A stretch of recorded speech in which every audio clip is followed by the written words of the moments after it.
Hi guys, it's Mark, the Bowlerhat Farmer. How are you doing? Now, lovely day to you. Got a question to ask you today, and this is one what I've had a lot of people asking me of late. Mark, should we be concerned about what is going on geopolitically around the world at the moment? Because obviously, I only ever talk about the food and farming side, and there's a reason for that, because I fully understand that side, well, nearly fully. But obviously, once you start looking at the nonsense, what's going on around the world, you know, we've got all what's going on in America at the moment, obviously, and obviously Donald Trump being a very powerful person around the world. Whether you love him or loathe him, the BBC has done a defamation job on him of unprecedented levels. And what are the ramifications of that going to be? You know, we've got a useless, incompetent leadership in the British government at the moment. And where does that leave us? Now, also on top of that, we've got the situation with the alleged challenge with Russia. I say alleged because, you know, these things we have to fully understand. And history is a great teacher of these things. And if we are going to be pushed by our leadership to go to war, then that's going to cause problems for food, especially food and farming as a whole. And I think it's relevant that we talk about some of these things because obviously from my side, I only ever talk about food and farming. And one of the things people are asking the question about concern is about food sovereignty, food stability. How's that going to look?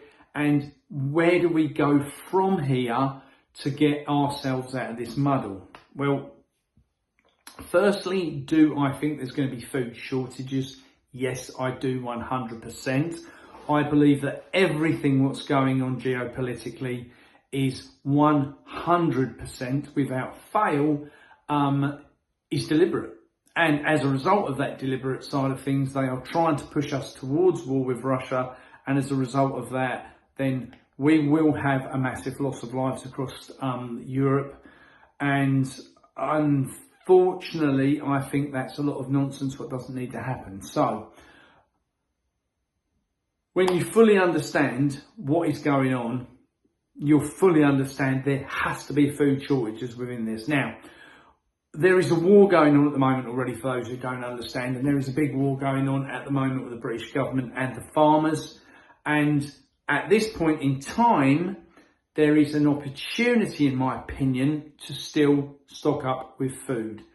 Now, at this point in time, the war what's going on is against our farmers is to kill off, in my opinion, the biggest percentage of our meat supply.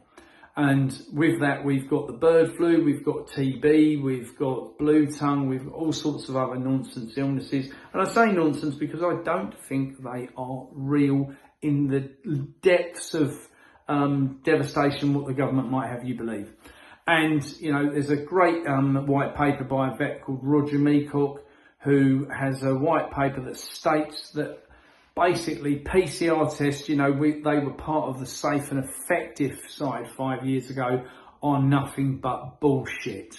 They don't prove anything. And they're using them to prove to farmers that animals have got illnesses that they haven't got, and then they kill them as a result and reduce the food supply down. Now, within this reduction in food supply, we've also got the fact that we had a wet year.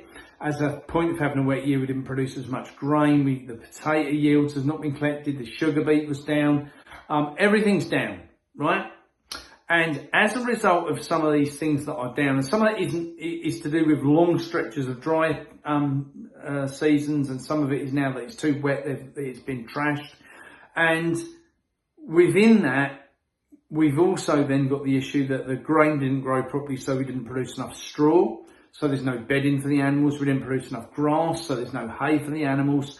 So it's very costly to keep animals at the moment, as well as the fact that on top of it being costly to keep them, they're being culled left, right and centre. So within this, there is the challenge of where is the food going to come from for the future. And I believe we have several answers for this. But this is where you guys need to come to play. We've been working very hard this last year, as you know, to travel the country and see all lots of different sorts of farming techniques that are changing, old ones that are coming back in, and community farms that are setting up, farmers that are on the transition from growing cereal crops to coming back to growing vegetables and having some animals on the farm, lots of different things going on. Now, as a result of that, it's fundamental that we understand how we help farmers, because lots of people post on, social media, oh, help the farmers, save the farmers. Well, the best way in the world, posting something on Facebook doesn't really help the farmers. We need to come together.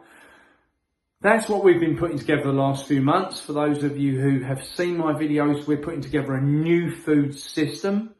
And the new food system consists of farmers markets, farm shops, community shops, home delivery systems and food hubs.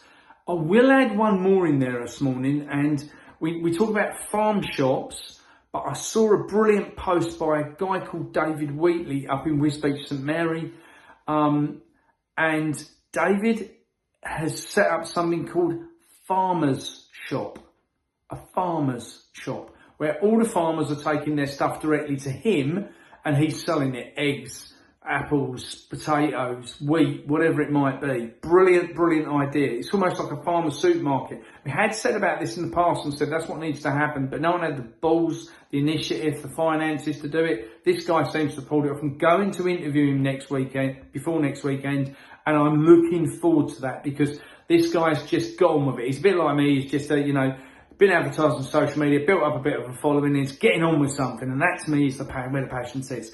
So guys, with those options in mind, how do we bring that to the attention of the general public? We've set up the foodfindershub.org to advertise. We want more farmers to get involved in that, obviously. Not just farmers, greengrocers, butchers, fishmongers. If you know one of those, anyone who's in the food industry, tell them to join. Now, you can get involved by making a simple donation, as little as £1 per month, that will be spent on the marketing of the website and the development of this new food system.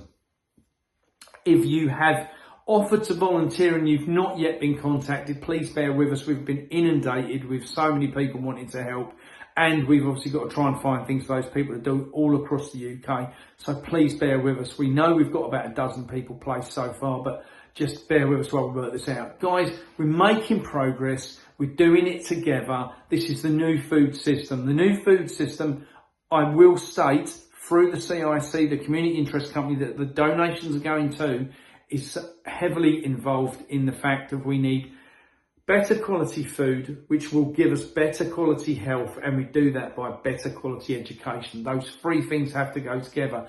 If you're someone who's interested in one of those three things, drop us a message. Go to mark@foodfindershub.org, mark@thebowlerhatfarmer.com, whichever one you want to contact me on. Drop me a message, contact us, get involved in putting together a new system that is going to blow to bits the imagination of people because of the kindness, generosity and overwhelming love for people just to get on and do things. Big love to you all, guys.